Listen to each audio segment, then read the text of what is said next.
ဒီမှာသူကနေပြီးတော့ဒီဗီဒီယိုရှိလားဒီ link က valid ဖြစ်လားမှန်လားမှားလားဆိုတော့ဒီမှာစစ်ဆေးတယ်ဒီကလို့မှန်တယ်ဆိုရင်တော့ဒီဘက်အဆင့်ကိုဆက်သွားတယ်ဒီကလို့မှားတယ်ဆိုရင်တော့ Telegram မှာerror ဖြစ်နေပါတယ်ဆိုပြီးတော့တခုခုပေါ့လေ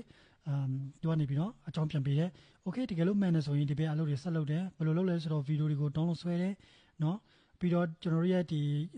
file ထဲမှာဒီဗီဒီယိုတွေကို download ဆွဲတဲ့ဗီဒီယိုကိုပြန်တင်တယ်တင်ပြီးတာနဲ့တစ်ဆင့်သူကဘယ်လိုမျိုးလုပ်လဲဆိုတော့ဒီဗီဒီယိုထဲမှာရှိတဲ့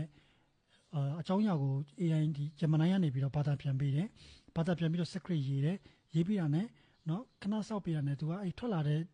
ဒီ script ကို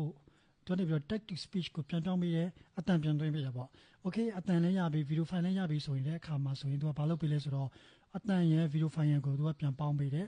video file ကိုသူကနေပြီးတော့ Telegram မှာ link တို့မဟုတ် video file like ကိုTelegram မှာသူကချက်ချင်းပြန်ပို့ပေးတယ်